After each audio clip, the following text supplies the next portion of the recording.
Good morning. Thank you, everybody, for joining today's RetailNext Fireside Chat with Dave and Buster's. I'm very happy to have Ayotunde Gibbs, the Vice President of Enterprise Systems and Data, with us today. Just a little bit about RetailNext and myself. I'm Joe Shasteen. I'm the Global Manager, Advanced Analytics at RetailNext. And RetailNext is the first retail vertical IoT platform to provide e-commerce style analytics to brick and mortar stores. Our centralized SaaS platform automatically collects and analyzes the data to provide real-time data to our retailers so they can make business decisions and improve the shopper experience in real time. We are the pulse of the store with over more than 450 retailers across 100 countries globally. And with that, Ayotunde, would you mind just giving a quick background of yourself as well as your time at Dave & Buster's and overall Dave & Buster's strategy for the stores that you're rolling out? Yeah, absolutely. Well, thank you for inviting me to this fireside chat. So I've been at Dave & Buster's now for about 3.5 years, and in that time, I've had an opportunity to lead the store point of sale teams. And right now, I lead the data engineering and analytics team and the enterprise systems team. So about 2 years ago, Dave & Buster's began an exercise to really understand what our foot traffic was in our locations. Previous to that, we really didn't know how many people were walking into our locations and how to best utilize that data to manage our labor and get a better forecast for our revenues. So that's where RetailNext came into the picture. No, that's great. So kind of with that, a little bit about the background into the data, the journey with data analytics. So could you walk through kind of what the process was like before getting traffic? What were you using as kind of a data source for maybe estimating traffic? And then, as you've started to roll traffic out, what are some of those learnings and interesting findings that you might have had while, installing these first stores with traffic? Yeah, I was fortunate when I took over the organization to understand that really Dave & Buster's, for the most part, is data-driven and data-led. And before we had true footfall traffic, we used to use what we call a traffic proxy, which was essentially how many people in our locations had bought or played with a power card.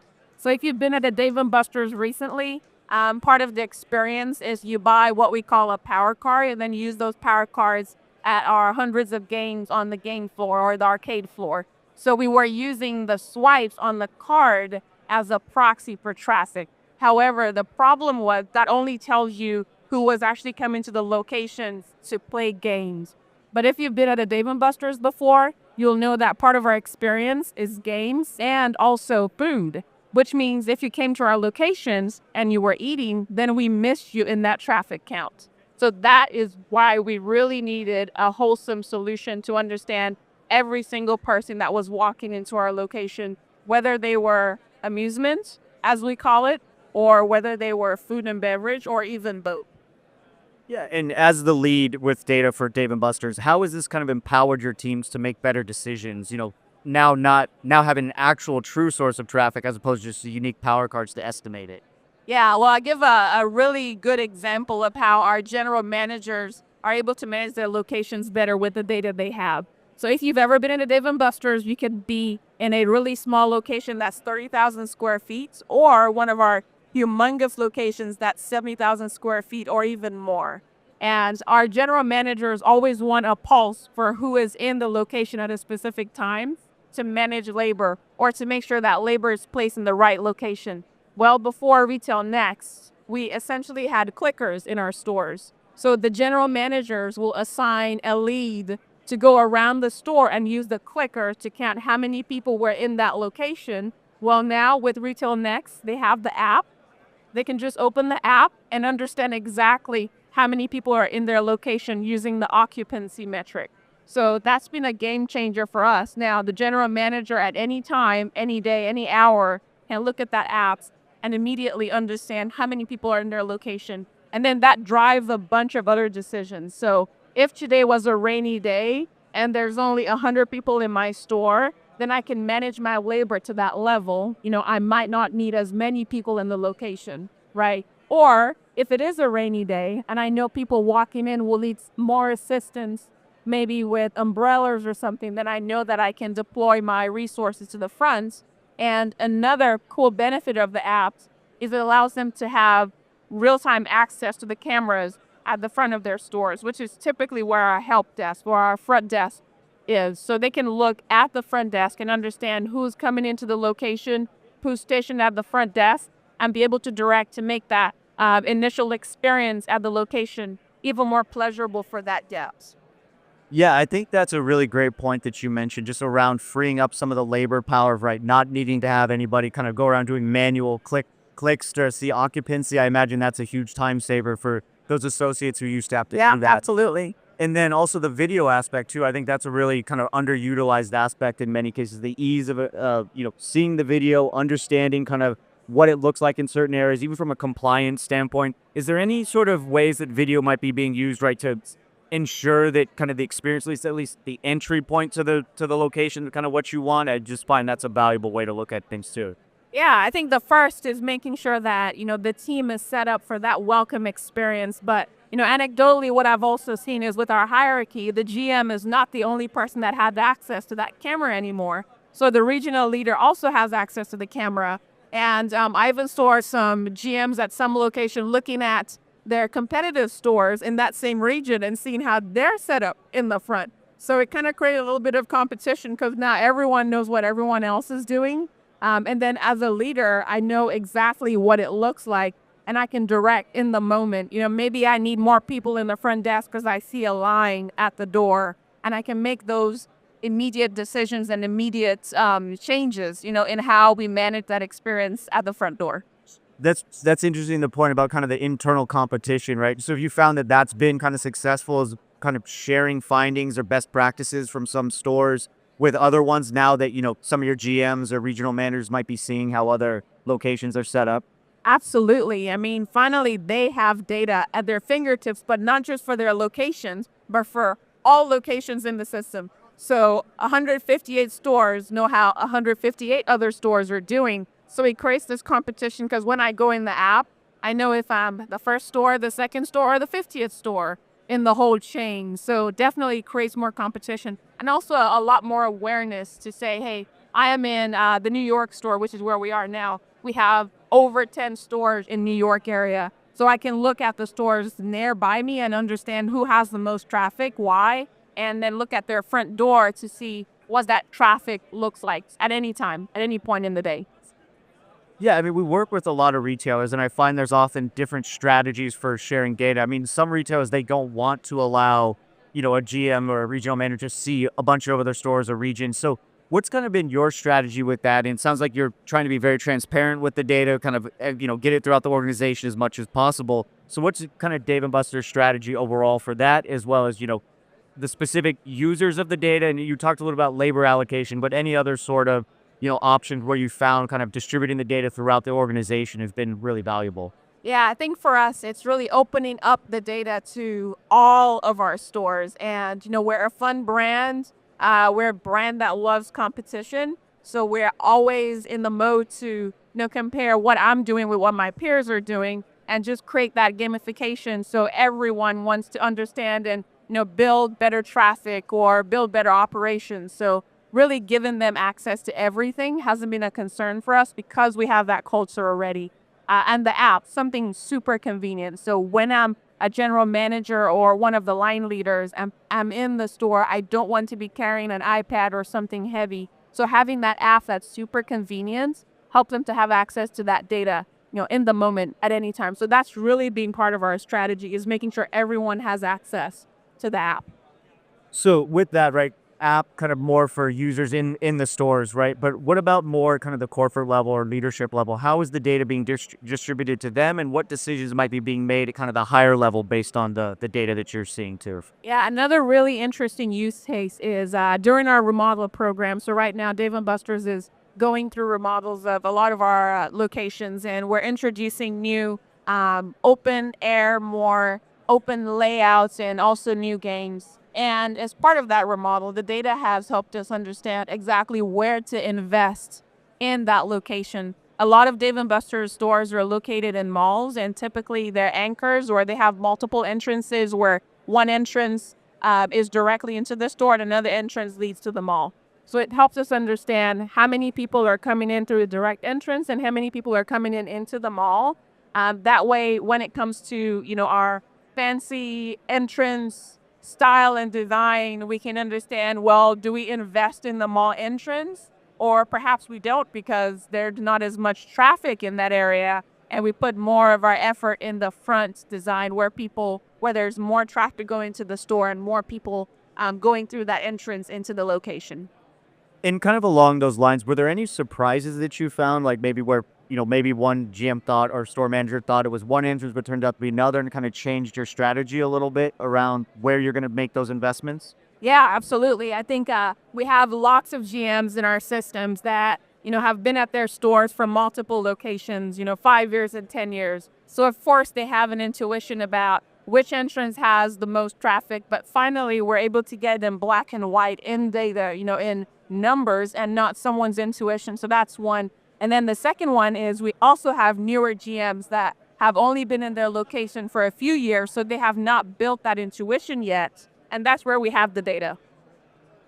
And kind of take a little bit of a step different in this case. So looking more about kind of the customer engagement and customer experience, from a labor standpoint, you kind of explained a little bit about how you might be able to utilize that. But are there any other ways that you're using that data to make a better experience for a customer? Or they're segmenting your customers a little bit more. You mentioned kind of the entertainment customers, the dining customers, any sort of findings based on that so far as well? Yeah, I think one thing we found was, like I mentioned previously, before we had a true footfall traffic sound, we used to use what we called unique power cards, which was based on entertainment. Now that we have true footfall traffic, we understand how many people are really in the stores versus how many people actually bought games. So now we have a delta, and that counts. That helps us understand either they're only there to buy food or they bought a power card for games and they ate. So now we understand that customer segment in our location. And because we have that number now, we're able to make plans on either what we call an attach, which means we convince you to, maybe buy a burger after your 1 hour in the arcade. Or we understand that you just came for food and we can convince you to maybe buy a power card and spend more time in the arcade. Makes sense. What teams kind of are using that? I think you had mentioned that it had some implications for marketing and trying to understand a little more about acquisitions there. So is that mainly the teams that are kind of looking at the strategies around, converting those customers into being, both dining and entertainment? Yeah, so I think we have really a plethora of users within our organization. The marketing team obviously has access to this data and is also using that for customer segmentation. Definitely the operations team are our primary users, and then our real estate or construction teams as well. And then just kind of, along the final lines around, the labor planning and, other aspects there, sounds like you're able to adjust pretty quickly on the fly based on those trends. I know through the app, that's how they're primarily doing that, but are there other ways in which they, make tweaks to like call more people in if they see it's very busy, maybe say a fewer people? Just what are some of those strategies around making the decision around that? And kind of what's the lead time necessary to make those kind of on the fly labor changes in the stores? Yeah, depending on our location of our stores, weather is a big factor in traffic.